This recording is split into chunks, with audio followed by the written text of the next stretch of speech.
Mes amis Gémeaux, bonjour et bienvenue sur la chaîne Tarot à merveille. Pour votre tirage général, ceux qui me découvrent, soyez les bienvenus. En 10 ans, j'ai vu des milliers de messages, des messages forts, des messages étranges, des messages qui m'ont laissé silencieux pendant de longues minutes, le temps de comprendre ce que je venais de percevoir. Mais ce qui se présente aujourd'hui ne ressemble à rien de ce que j'ai rencontré. Pas par son intensité, par sa précision, et surtout par la manière dont il relie des éléments de votre vie que vous avez toujours cru séparés. Des fils que vous pensiez éparpillés au hasard et qui, vus depuis l'angle que cette lecture offre, forment un motif d'une cohérence stupéfiante. Imaginez une pelote de laine emmêlée, le genre de pelote que vous trouvez au fond d'un tiroir, et dont les fils sont tellement enchevêtrés que vous hésitez entre la démêler et la jeter. Votre vie, ces dernières années, ressemble à cette pelote. Des fils partout, des nœuds impossibles, des directions contradictoires. Et chaque fois que vous tiriez sur un fil pour essayer de comprendre, un autre se resserrait ailleurs. La frustration de ne pas pouvoir démêler les choses vous a épuisé au point que vous avez commencé à croire que le chaos était votre état naturel, que les choses ne se connecteraient jamais, que la clarté était un luxe réservé à d'autres. Aujourd'hui, je vais tirer sur un fil, un seul, le bon. Et quand je le ferai, vous allez voir les nœuds se défaire les uns après les autres dans un ordre qui vous laissera sans voix. Premier nœud, la situation bloquée. Il y a dans votre vie une situation qui stagne depuis si longtemps que vous avez cessé de la considérer comme un problème. Elle est devenue un meuble, un élément fixe de votre paysage intérieur que vous contournez machinalement chaque jour sans plus le questionner. Cette situation concerne un domaine précis de votre existence. Vous savez lequel. Vous y avez pensé en entendant le mot bloqué. Votre esprit s'y est rendu immédiatement, comme un doigt qui appuie instinctivement sur un bleu. Ce blocage n'est pas ce que vous croyez. Vous pensez qu'il est causé par des circonstances extérieures, par le manque de moyens, par le mauvais timing, par l'attitude des autres, par une malchance persistante qui semble vous cibler personnellement, et ces facteurs sont réels, ils existent, mais ils ne sont pas la cause du blocage, ils en sont les symptômes. La cause est ailleurs, plus profonde, plus ancienne, et c'est en tirant sur ce premier nœud que nous allons la trouver. La cause, la vraie, est une croyance que vous portez sur vous-même, une croyance si ancienne, si intégrée dans votre fonctionnement, que vous ne l'apercevez plus comme une croyance, vous l'apercevez comme un fait, comme une loi naturelle, comme quelque chose d'aussi évident et indiscutable que la gravité. Et cette croyance dit, dans sa version la plus nue, « Je ne suis pas le genre de personne à qui ces choses arrivent. » Ces choses. La réussite durable, l'abondance sans lutte, le bonheur sans contrepartie, la reconnaissance sans sacrifice. Ces choses arrivent aux autres, pas à vous. Et cette croyance, par un mécanisme que le mental ne peut pas voir parce qu'il en fait partie, crée exactement les conditions qui la confirment. Elle filtre les opportunités, elle sabote les élans, elle transforme les possibilités en impossibilités avant même qu'elles aient le temps de se manifester. En tirant sur ce nœud, en exposant cette croyance à la lumière, quelque chose commence déjà à se desserrer. Pas dans votre situation extérieure, pas encore. Dans votre rapport à cette situation, vous commencez à voir l'espace entre le fait et la croyance. Et cet espace, aussi mince soit-il, est une fissure dans le mur. Et les fissures, vous le savez maintenant, sont les endroits par où la lumière entre. Il y a quelque chose de profondément libérateur dans le fait de nommer cette croyance. Tant qu'elle restait dans l'ombre, elle agissait comme un courant souterrain qui déviait chacune de vos décisions sans que vous puissiez identifier la source de la déviation. Vous vous demandiez pourquoi vous n'arriviez pas à maintenir l'élan. Pourquoi chaque progrès était suivi d'un recul? Pourquoi les choses qui semblaient destinées à fonctionner finissait toujours par se défaire. Et la réponse était là, invisiblement, dans cette croyance non nommée qui tirait les fils depuis les coulisses. Nommer une croyance, c'est lui retirer son pouvoir d'invisibilité. C'est la faire passer du statut de loi naturelle à celui d'hypothèse discutable. Et une hypothèse discutable peut être remplacée, pas par une affirmation positive qu'on se répète devant un miroir, par une expérience, par la preuve vécue, incarnée que cette croyance ment. L'argent inattendu qui arrive sera cette preuve. La relation qui se transforme sera cette preuve. Chaque nœud qui se défait sera un démenti concret de la croyance qui vous limitait. Et les démentis accumulés finiront par peser plus lourd que la croyance elle-même. Jusqu'au jour où elle s'effondrera sous le poids des preuves contraires et où vous réaliserez qu'elle n'était jamais un fait, juste une histoire que vous aviez oublié de remettre en question. Deuxième nœud, celui que le premier libère. Quand le premier nœud se desserre, un deuxième apparaît, plus petit, plus subtil, mais directement relié au premier par le même fil. Ce deuxième nœud concerne une relation, pas nécessairement une relation amoureuse, une relation qui vous définit, qui occupe un espace disproportionné dans votre carte intérieure, une relation dont vous ne parlez pas souvent, mais à laquelle vous pensez constamment. Et voici ce que le deuxième nœud révèle quand il se dessert. La dynamique de cette relation est le miroir exact de votre croyance fondamentale. Si vous croyez que vous n'êtes pas le genre de personne à qui les bonnes choses arrivent, alors cette relation reproduit cette croyance. Elle vous place dans un rôle qui confirme cette identité. Le rôle de celui qui donne sans recevoir, de celui qui attend sans être attendu, de celui qui comprend sans être compris. Ce n'est pas l'autre qui vous a assigné ce rôle. C'est vous qui l'avez endossé, automatiquement, inconsciemment, parce que ce rôle est cohérent avec votre croyance. Et la cohérence, même douloureuse, est préférée par le mental à l'incertitude du changement. Mais regardez maintenant, le deuxième nœud est desserré et avec lui, le rôle que vous jouiez dans cette relation commence à vaciller, pas à disparaître, à vaciller, comme un acteur qui, en pleine représentation, commence à douter de son texte, qui sent que les mots qu'il prononce ne sont pas les siens, que le costume qu'il porte n'est pas le bon, que la scène dans laquelle il joue n'est pas celle où il devrait être. Ce vacillement est le signe que quelque chose de fondamental est en train de bouger, pas en surface, en fondation. Troisième nœud, l'émotion enfouie. Plus profondément dans la pelote, là où les fils sont les plus serrés, se cache un nœud émotionnel. C'est le nœud le plus ancien, le plus dur. Celui que vous avez serré vous-même il y a très longtemps, pour empêcher quelque chose de sortir. Et ce quelque chose, c'est une colère. Pas la colère bruyante et explosive que les gens voient. La colère silencieuse. La colère de celui qui sait qu'il mérite mieux mais qui a choisi de se taire. La colère de celui qui a ravalé tellement de noms qu'il forme une boule compacte dans sa gorge. La colère de celui qui a souri quand il aurait dû crier. Vous savez exactement de quoi je parle. Vous pouvez probablement identifier les moments précis. Ce dîner où vous avez accepté l'inacceptable avec un sourire. Cette réunion où vous avez laissé quelqu'un d'autre prendre le crédit de votre travail.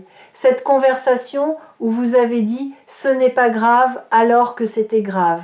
Chacun de ces moments a ajouté une couche à ce nœud. Et chaque couche a renforcé la croyance que votre rôle dans ce monde est de supporter plutôt que d'exiger, de comprendre plutôt que d'être compris, de pardonner plutôt que de poser des limites. Mais voici ce que la colère enfouie essaye de vous dire depuis tout ce temps. Elle ne dit pas « détruis tout », elle dit « respecte-toi ». Elle dit « ce que tu as accepté ne correspond pas à ce que tu mérites ». Elle dit « le sourire de façade a assez duré, et cette voix, loin d'être votre ennemie, est votre alliée la plus fidèle. C'est la gardienne de votre dignité, et elle crie parce que vous avez ignoré ses murmures pendant trop longtemps. Cette colère n'est pas mauvaise, elle n'est pas destructrice, elle est informative. Elle vous dit exactement où se trouvent vos limites véritables. Et le fait qu'elles soient enfouies depuis si longtemps signifie que vos limites véritables n'ont jamais été exprimées. Que vous avez vécu en dessous de vos propres standards. Que vous avez accepté ce que votre être profond refusait quand ce troisième nœud se desserre, et il est en train de se desserrer en ce moment même. Cette colère ne sort pas en explosion, elle sort en clarté, en une vision soudaine et nette de ce que vous ne tolérerez plus, de ce que vous exigerez désormais, de la place que vous prendrez dans votre propre vie. Et cette clarté, née de la colère transformée, est une force que rien ne peut arrêter, parce qu'elle ne vient pas du mental, elle ne vient pas de la volonté, elle vient du lieu le plus authentique qui existe en vous, le lieu où votre vérité attend depuis toujours. Quatrième nœud. La connexion invisible. Voici quelque chose que 10 ans de pratique m'ont appris et que cette lecture confirme avec une force inhabituelle. Les nœuds de votre vie ne sont pas isolés, ils sont reliés par le même fil. La situation bloquée, la relation déséquilibrée, la colère enfouie, ces trois choses ne sont pas trois problèmes séparés, nécessitant trois solutions différentes. Ce sont trois manifestations d'un seul et même nœud originel, et ce nœud originel, c'est votre rapport à votre propre valeur. Quand une personne ne connaît pas sa propre valeur, tout dans sa vie se calibre en dessous. Les finances se calibrent en dessous. Les relations se calibrent en dessous. Les ambitions se calibrent en dessous. Et cette sous-calibration devient si normale, si habituelle, si intégrée dans le fonctionnement quotidien, qu'elle disparaît du champ de conscience. On ne voit plus qu'on vit en dessous de soi. On pense que c'est le plafond alors que c'est le plancher. Laissez-moi vous donner une image concrète. Imaginez un musicien extraordinaire qui jouerait toute sa vie sur un instrument désaccordé. Il compenserait. Il s'adapterait, il trouverait des manières de produire de la belle musique malgré les fausses notes. Et les gens autour de lui seraient impressionnés parce que, même avec un instrument désaccordé, sa musique serait meilleure que celle de la plupart. Mais lui, quelque part, sentirait que quelque chose cloche, que le son n'est pas celui qu'il entend dans sa tête, que la musique qu'il porte en lui est plus belle que celle qui sort de ses doigts. Et cette frustration sourde, cette sensation de ne jamais atteindre son propre standard, le suivrait partout. Vous êtes ce musicien. Et votre instrument, c'est votre vie. Votre vie calibrée en dessous de votre valeur, jouée en dessous de votre potentiel, vécue en dessous de ce que vous portez en vous. Et le chamboulement dont parle cette lecture, ce n'est pas de changer de musique. C'est d'accorder l'instrument, de régler chaque corde à la bonne tension, pour que ce qui sort corresponde enfin à ce qui vit dedans, pour que le son extérieur reflète la symphonie intérieure. Ce réaccordage va se produire, il a déjà commencé, chaque nœud défait est une corde réaccordée, et quand la dernière corde sera en place, la musique qui sortira de votre vie vous laissera vous-même stupéfait. Ce que cette lecture révèle, et c'est pour cela qu'elle est unique en 10 ans, c'est que votre plafond perçu est votre plancher réel. Que ce que vous considérez comme votre maximum est en réalité votre minimum. Que tout ce que vous avez construit jusqu'ici, aussi impressionnant que cela puisse sembler vu de l'extérieur, a été construit avec un bras attaché dans le dos. Et imaginez, juste une seconde, ce que vous pourriez construire avec les deux bras libres. Si cette vidéo vous a trouvé ici sur Tarot à merveille, c'est que le moment de détacher ce bras est arrivé. Pas demain, pas quand les conditions seront réunies maintenant, parce que les conditions ne seront jamais réunies selon les critères de votre mental, mais elles sont réunies selon les critères de votre âme. Et c'est votre âme qui a guidé votre clic jusqu'ici. Cinquième nœud, le motif révélé. Nous avons défait 4 nœuds, et maintenant quelque chose de remarquable se produit. Le fil, autrefois chaotique, enchevêtré, impossible à suivre, commence à montrer son motif. comme un tapis tissé dont on ne voyait que l'envers, avec ses fils coupés et ses couleurs mélangées, et que l'on retourne enfin pour voir l'endroit, et l'endroit est beau, d'une beauté que l'envers ne laissait pas soupçonner. Le motif de votre vie est celui-ci. Tout ce que vous avez vécu, absolument tout, converge vers un point. Ce point n'est pas un événement, c'est une prise de conscience, la prise de conscience de votre propre valeur. Chaque épreuve vous a rapproché de cette prise de conscience en éliminant une illusion. L'épreuve financière a éliminé l'illusion que votre valeur dépend de ce que vous possédez. L'épreuve relationnelle a éliminé l'illusion que votre valeur dépend de ce que les autres pensent de vous. L'épreuve de la colère enfouie a éliminé l'illusion que votre valeur se préserve en la cachant. Et maintenant, sans ces illusions, ce qui reste est nu, brut, irréductible. Votre valeur telle qu'elle est, sans condition, sans justification, sans la permission de personne. Laissez cette phrase résonner, sans la permission de personne. Combien de fois avez-vous attendu cette permission ? Combien de décisions avez-vous reportées parce que quelqu'un n'avait pas encore validé votre choix ?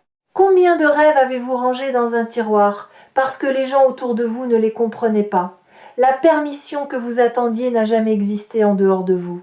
Elle n'a jamais résidé dans le regard de l'autre, dans l'approbation d'un parent, dans l'encouragement d'un ami, dans le feu vert d'un supérieur. Elle a toujours été dans votre propre cœur, battant, disponible, attendant que vous la réclamiez. Réclamez-la maintenant, pas en la demandant, en la prenant, comme on prend une respiration, naturellement. Parce que c'est votre droit le plus fondamental, et c'est cette valeur nue qui va tout chambouler. Parce que une personne qui connaît sa valeur ne vit plus de la même manière. Elle ne négocie plus les miettes. Elle ne mendie plus l'attention. Elle ne s'excuse plus d'exister pleinement. Elle prend sa place, toute sa place. Et quand elle prend sa place, le monde autour se réorganise. Pas parce qu'elle force quoi que ce soit, parce que sa simple présence, ancrée dans la certitude de sa propre valeur, modifie l'équation. Les finances se réajustent parce que vous cessez de sous, évaluez ce que vous offrez. Les relations se rééquilibrent parce que vous cessez d'accepter les dynamiques qui vous diminuent. Les opportunités apparaissent parce que vous cessez de vous rendre invisible par peur de déranger. Tout bouge, pas d'un coup, comme une réaction en chaîne, domino après domino, nœud après nœud, jusqu'à ce que la pelote entière soit démêlée et que le fil, enfin libre, puisse tisser quelque chose de nouveau. Ce que cette lecture chamboule n'est pas un domaine de votre vie. C'est le fondement sur lequel tous les domaines reposent, votre perception de vous-même. Et quand le fondement bouge, tout ce qui est posé dessus bouge avec lui. Ce qui va se manifester dans les semaines à venir sera le résultat direct de ce mouvement fondamental. Des changements que vous ne pouvez pas encore prévoir parce qu'ils viennent d'un lieu que votre mental ne contrôle pas, un appel inattendu, une proposition improbable, un montant qui apparaît d'une source que vous n'aviez pas envisagée, une personne qui revient ou qui arrive et dont la présence va confirmer par sa manière de vous regarder que la valeur que vous commencez à vous reconnaître est visible aussi de l'extérieur. Et au-delà de ces événements ponctuels, c'est votre quotidien tout entier qui va changer de saveur. Les matins vont avoir un goût différent. Non pas parce que le café est meilleur, parce que vous vous levez pour une vie qui vous ressemble un peu plus qu'hier. Les conversations vont prendre une densité nouvelle. Non pas parce que les gens autour de vous ont changé, parce que votre manière de les écouter, de leur répondre, de vous positionner dans l'échange a changé. Même les problèmes, quand ils se présenteront, vous sembleront différents, pas plus petits, plus gérables. Parce qu'un être humain qui connaît sa valeur aborde les difficultés depuis un lieu de solidité, pas depuis un lieu de panique. Et la solidité transforme chaque obstacle en défi plutôt qu'en catastrophe. Les habitués des lectures partagées sur Tarot à merveille savent que certains messages sont des murmures et d'autres sont des cris. Celui-ci est un cri, pas un cri d'alarme, un cri de naissance, le cri de quelque chose qui émerge après avoir été trop longtemps contenu, et ce quelque chose, c'est vous. La version de vous qui existait sous les nœuds, sous les croyances, sous les rôles, sous les silences accumulés, la version originale, celle d'avant la pelote. Voici ce que je veux que vous fassiez. Non pas un rituel, un engagement, pas envers l'univers, envers vous-même. L'engagement de ne plus tirer les nœuds vers le bas quand ils commencent à se défaire. De ne pas reconstruire la pelote quand les fils se libèrent, de ne pas retourner dans les rôles confortables quand l'inconfort de la vérité se présente, de rester dans le démêlement, même quand c'est douloureux, même quand c'est vertigineux, même quand les gens autour de vous ne comprennent pas pourquoi vous changez. Et surtout, l'engagement de ne plus vous mentir, de ne plus dire « ça va quand ça va pas », de ne plus sourire quand vous voulez crier, de ne plus minimiser ce que vous ressentez pour rendre les autres confortables. Parce que chaque mensonge que vous vous faites à vous-même est un nœud que vous ajoutez à la pelote. Et vous avez assez de nœuds. Vous n'avez pas besoin d'en fabriquer de nouveaux au moment même où les anciens se défont. La vérité est votre fil conducteur désormais, pas la vérité philosophique ou abstraite, la vérité quotidienne, celle qui se pratique dans les petits choix, dans les conversations ordinaires, dans la manière dont vous vous tenez quand personne ne vous regarde. Cette vérité-là est la seule force capable de garder les fils démêlés, de maintenir le motif visible, de protéger la beauté de ce qui se révèle. Vous changez parce que c'est l'heure, pas parce que les circonstances l'exigent, parce que votre être l'exige, parce que la version de vous qui vivait dans les nœuds est arrivée à sa date d'expiration. Et la nouvelle version, celle qui émerge en ce moment, ne connaît pas les limites de l'ancienne, elle ne les reconnaît pas, elle ne les respecte pas.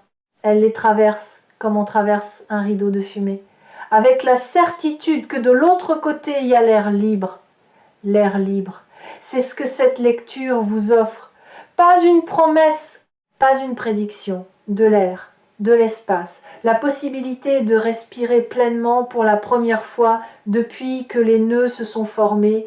Et une fois que vous aurez respiré cet air, une fois que vos poumons auront goûté à cette expansion, vous ne pourrez plus revenir à la respiration étroite d'avant.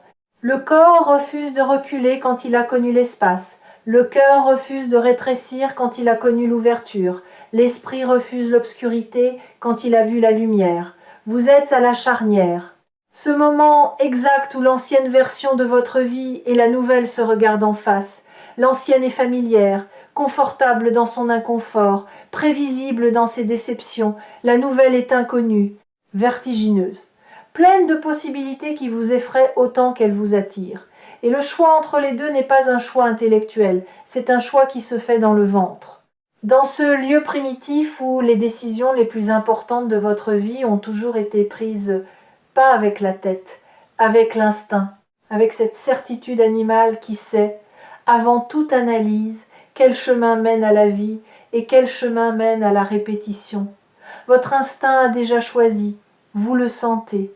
Ce tiraillement que vous percevez n'est pas de l'hésitation, c'est la tension entre l'ancien qui s'accroche et le nouveau qui tire. Et le nouveau est plus fort. Il est plus fort parce qu'il est vrai. Et la vérité dans tout rapport de force avec l'habitude finit toujours par l'emporter. Pas immédiatement, pas sans résistance, mais inévitablement. En 10 ans, je n'avais jamais vu les fils se connecter avec cette clarté. Et le fait que cette clarté arrive à vous maintenant dans cette vidéo me confirme que le timing n'est pas le mien, il est le vôtre. Votre vie a décidé que c'était maintenant. Et votre vie a raison, elle a toujours eu raison. Même quand vous doutiez d'elle, même quand vous pensiez qu'elle se trompait de chemin, elle savait, elle tissait, fil après fil, nœud après nœud, vers ce moment exact. Et quand vous aurez besoin de retrouver ce moment, quand les fils menaceront de s'en mêler à nouveau, Tarot à merveille sera là, comme le doigt patient qui tire sur le bon fil. Pas pour défaire votre vie, pour révéler le motif que vous étiez trop près pour voir. Le motif est visible maintenant. Et il est plus beau que tout ce que le chaos vous laissait croire. Plus cohérent, plus intentionnel, plus vôtre que vous ne l'aviez jamais imaginé. Tout chamboule, tout change. Et cette fois, c'est pour de bon. Pas parce que les circonstances sont différentes, parce que vous l'êtes. Et quand vous changez, vraiment profondément, irréversiblement, les circonstances n'ont d'autre choix que de suivre.